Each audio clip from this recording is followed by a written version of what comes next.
teman-teman semua. Hai. Kita berjumpa di Posyandu Podcast Pelayanan Terpadu khusus untuk membahas perhutanan sosial. Nah, pada hari ini saya kedatangan tamu, seorang wanita. Dia sudah lama berkecimpung di perhutanan sosial tentunya. Kita langsung panggil saja Mbak Tami. Hai. Halo. Hai Dito, apa kabar? Alhamdulillah baik. Mbak Tami gimana kabarnya? Baik, seperti biasa. Ya begitu, kalaupun sedih juga sebentar habis itu senang lagi. Alhamdulillah. Iya Mbak Tami, boleh nih kita kenalan dulu nih. Mungkin teman-teman juga ingin tahu Mbak Tami itu siapa. Boleh perkenalan Mbak Tami ini nama aslinya siapa, asalnya dari mana? Gitu. Oke, saya Suari Utami Dewi, tapi karena panjang kan jadi dipanggil Tami. Asli orang Dayak sih, tapi namanya sih kayak nama Jawa, tapi saya asli Dayak. Dayak Ngaju di Kalimantan Tengah. Terus ini juga sekolahnya ya. Nah, kalau orang ngomong perhutanan sosial kan pasti orang bilang perhutanan, hutan, fakultas kehutanan kah? Ternyata tidak. Saya dulu waktu kuliah di UI ngambilnya kriminologi, jadi bagian dari FISIP sama sastra Perancis. Nah, jadi di UI itu aku ngambil dua, FISIP sama sastra, dan kriminologi sama sastra Perancis jauh banget ya dari perhutanan sosial. Kemudian sempat ngelanjutin S2 dan itu public policy di Monash. S3-nya agak-agak terhambat soal filsafat, tapi nanti aku pasti terusin. Jadi ngelihat latar belakang yang berbeda, masuk ke perhutanan sosial. Itu tandanya perhutanan sosial itu multidisiplin, transdisiplin. Itu menariknya. Menarik juga ya, memang banyak mungkin ya seperti Mbak Tami ini yang latar belakangnya ternyata bukan kehutanan, tetapi concern di bidang kehutanan gitu. Ya salah satunya contohnya di perhutanan sosial. Mungkin Mbak Tami bisa cerita terkait pengalaman nih Mbak Tami. Misalnya Mbak Tami sudah pernah mendampingi apa atau pernah membuat buku atau apa gitu. Boleh di-share ke teman-teman nih. Kalau gimana saya tertarik kan perhutanan sosial ini passion itu apa ya? Kalau bahasa Indonesianya itu minat hasrat. Nah itu kan waktu dulu saya waktu selesai kuliah S2 itu ceritanya balik dari Melbourne terus kerja di UN. UN itu PBB ya gitu, khusus soal perempuan gitu. Tapi habis itu kemudian ada challenge, aku nggak tahu tiba-tiba kayak apa ya? Kayak aku tuh pengen tuh gini, aku orang Dayak tapi selama ini kesana kemari gitu kan, hampir tidak pernah apa yang kulakukan terhadap Kalimantan gitu. Waktu itu ada kayak semacam buka lowongan MFP, Multi Stakeholder Forestry Program, tahun 2000 dia membuka lowongan untuk fasilitator kehutanan multi pihak. Nah itu kerjanya di beberapa region. Aku pas ada Kalimantan, langsung waktu itu hamil gede, lamar dapet. Jadi waktu aku hamil itu aku langsung cuti hamil 6 bulan. Waktu dulu kan yang MFP itu yang punya pemerintah Inggris itu luar biasa. Nah dari situ kemudian aku masuk passionku dan ternyata bahwa seperti mungkin orang lain aku pikir bahwa kehutanan, fakultas kehutanan, tapi ternyata enggak. Perhutanan memang ada pohon-pohonnya, tapi pas pada saat kita bilang perhutanan sosial ada orang-orangnya.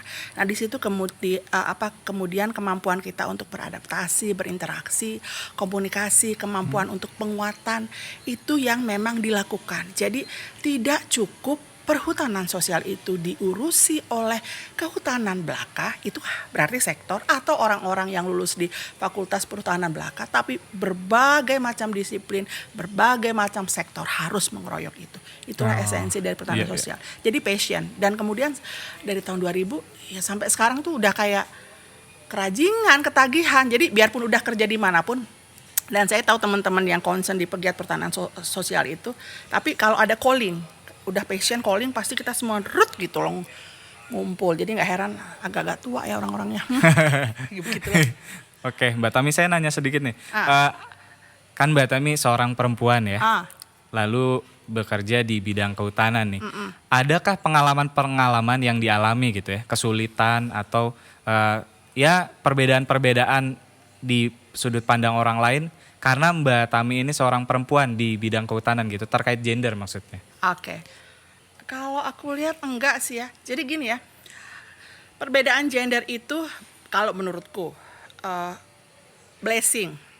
Jadi kalau kita ngelihat gender itu sama seperti halnya kita ngelihat berbagai isu. Aku suka sekali ngelihat berbagai isu itu dari koin dua sisi. Kamu ngelihat gender ini sebagai satu batasan atau kamu ngelihat gender ini sebagai satu peluang. Nah, aku itu agak sedikit orangnya insist ngelihat sesuatu. Kalaupun itu misalnya susah, aku terabas gitu. Kayak misalnya dulu, lo ngapain sih nanti kerja ini? Kata temanku, nanti lo masuk hutan. Enggak gitu. Ada sesuatu di situ yang dia perlu perempuan. Jadi kemudian kita coba lihat apa peluangnya. Jadi yang ancaman itu menjadi tantangan. Dilalahnya gitu. Ternyata karena saya seorang perempuan, wanita atau apapun istilahnya ya. Ini feminis tuh paling suka bilang perempuan gitu. Okay. Pas ke situ apa coba? Jadi konflik. Nah, ini bapak-bapak yang biasanya galak itu, misalnya Papua tuh, kalau mama-mama datang toh, mama marah gitu, mama itu udah langsung pada cet.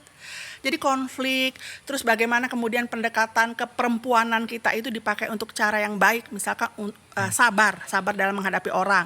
Pendekatan yang misalnya menghadapi orang tuh ramah, terus orang itu merasa nyaman. Itu salah satu kunci pertahanan sosial itu bisa rekat. Dan perempuan itu karena dia dilengkapi sesuatu yang dididik secara berbeda, jadi ada rasa care, ada rasa peduli, ada rasa tidak putus asa, kuat terhadap stres, itu semua dibutuhkan di pertahanan sosial. Jadi beruntunglah para perempuan itu yang menceburkan diri ke pertahanan sosial. Sama beruntungnya dengan para lelaki yang juga menceburkan diri gitu loh. Jadi sebenarnya gender itu kita lihat sebagai satu kesempatan dan tantangan, bukan sebagai challenge. Kalau ada hambatan juga dimanapun ada hambatan ya. Kita duduk aja pengen pulang, kadang motor mogok atau apa, ya udah gitu. Iya, jadi lewati betul. aja. Jadi memang menarik juga ya, maksudnya Mbak Tami di sini menjelaskan bahwa gender itu justru menjadi suatu potensi masing-masing ya. Gift, karena berkah. ya wanita dengan sifatnya dan juga laki-laki dengan sifatnya masing-masing gitu. Iya. Jadi memang tidak ada masalah terkait gender ya di bidang kehutanan ya Mbak Tami. Iya. Saya mau nanya ini, saya sempat dengar-dengar nih, Mbak Tami suka nulis ya? Kamu baca tulisanku ya pasti. Nah, gue tahu. Dani ini misalnya penggemar dan lain-lain, yang sebutin ya. Kalau suka nulis itu sebenarnya dari kecil. Jadi pas nulis langsung terabas. Oke. Suka nulis itu aku dari kelas berapa ya? SD. Tapi di SMP itu dulu kan ada beberapa misalnya kayak majalah Top High segala macam mode itu tulisanku masuk di situ. Dulu kan agak-agak susah tuh masuk di situ karena udah standar ini. Tapi cerpen apa segala macam. Nah, suka gitu, walaupun tidak terlalu intens. Sesekali aku nulis gitu. Nah, lucunya pada saat pandemi, tahu nggak sih aku tuh bingung, pada saat pandemi itu kayak aku tuh tanganku tuh bergerak, hatiku bergerak, otakku bergerak. Tiba-tiba di musim pandemi ini, waktu itu kan bengong kayak bebek on ya, tahu kan? Itu kan kita melakukan itu bersama, mengalami itu bersama. Tapi pas pada saat itu kok hati tergerak banyak hal. Termasuk juga di situ terpikirkan hal-hal yang aku tidak sempat menuliskan soal pertahanan sosial. Tiba-tiba itu semua keluar dan aku merasa lancar, aku merasa apa gitu loh. Jadi ada waktu refleksi di situ, ada waktu kita duduk jauh dari segala macam kerumitan, keruwetan. Nah di situ tuh semakin banyak nulis. Jadi ngedit buku tuh bukan cuma soal pertahanan sosial kan, kemarin sama Pak Dirjen sama Bu Dirada kan. Terus juga aku juga berhasil ngeluarin buku karena passionnya banyak juga, misalnya ngedit buku soal Arief Budiman tuh, itu seorang tokoh yang di kita legend betul gitu ya, yang baru wafat dan sekarang sedang juga mengedit buku dan juga membuat buku. Jadi khusus untuk pertahanan sosial aku sedang ngumpulin beberapa buku catatan-catatan lapangan yang menginspirasi. Nah, kata orang gitu, tulisanku tuh kan agak sedikit humanis, inspiring, lebih lugas dan segala macam. Jadi mungkin itu kunci yang bisa aku lakukan. Jadi kalau menulis dalam konteks pertahanan sosial itu, kalau bagiku secara pribadi aku menjadi semakin mengenali diriku dan aku merasa bahwa ya Allah, ternyata aku selama ini yang aku tidak sadari pas ada waktu untuk merenung menulis, kok ternyata banyak betul yang menariknya di pertahanan sosial ini gitu. Alhamdulillah pada saat kemudian kita punya adaptasi baru ya, kita misalnya tiba-tiba nih gara-gara Zoom sibuk semua kayak gini, sibuk semua. Tapi ternyata karena menjadi kebiasaan nulis selama hampir 2 tahun ini, masih aja terus gitu. Jadi aku pikir ya Allah, gift banget deh. Jangan dimarahin orang ya, aku ngeliat di pandemi itu ada berkah. Tapi maksudku adalah, kamu ngapain sih kita terlalu merunduk? Aku tahu bahwa setiap orang itu pasti punya kesedihan di masa pandemi, seperti aku juga kadang-kadang aku menangis. Tapi di saat itu juga dengan cara menulis itu membuat kita merasa bahwa ada sesuatu yang di balik kesulitan itu selalu ada kemudahan dan selalu ada berkah. Nah, itu yang aku dapatkan termasuk buat menulis di masa pandemi. Iya, wah menarik banget seorang penulis nih. Mbak Tami, pertanyaan terakhir. Oke. Adakah pesan dari Mbak Tami nih sebagai seorang yang sudah lama menulis dan juga sudah lama bekerja di bidang kehutanan ya? Adakah pesan untuk teman-teman mungkin para wanita ya yang juga bekerja di bidang kehutanan atau suka menulis juga, ada nggak pesannya? Khusus perempuan ya? Iya. Oke. Khusus perempuan. Gini, menulis itu adalah kalau untuk konteks perhutanan sosial itu salah satu bentuk dari pengelolaan pengetahuan. Pengelolaan mungkin bahasanya terlalu apa sih pengelolaan pengetahuan, tapi sederhananya gini. Apa yang kamu alami, apa yang kamu lakukan, jika kita bisa menulisnya, maka itu akan menjadi satu berkah bukan hanya bagi dirimu tapi juga bagi orang lain. Pada saat kamu menulis, kamu merasa bahwa ternyata gue bisa loh gitu, tau gak sih? Kamu akan kembali ke masa yang kamu tergirang-girang, kayak anak kecil yang tergirang-girang. Oh, gue lihat ini, yang mempelajari sesuatu yang baru, kemudian ternyata itu bisa dipakai oleh orang lain. Aku juga kaget waktu temanku bilang, Mi, ternyata dari tulisanmu begini-gini gitu. Itu kan jadi satu berkah bagi orang lain.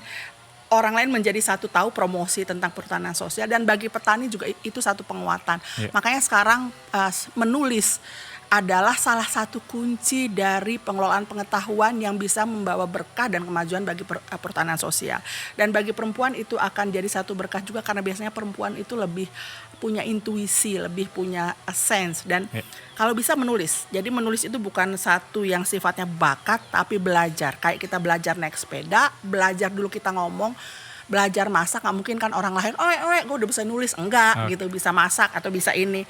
Semua prosesnya belajar. Jadi kalau orang nggak bisa nulis, aku nggak percaya. Yang ada adalah dia belum mencoba. Udah itu aja, makasih harus ya. Belajar, ya. Mungkin masih banyak sebenarnya yang ingin saya tanyakan, tapi mungkin ada episode-episode selanjutnya. Nanti kita akan tanya-tanya lagi, ngobrol lagi nih Mbak Tami. Oke teman-teman, mungkin sekian untuk di Posyandu, Perhutanan Sosial. Bisa 2 detik.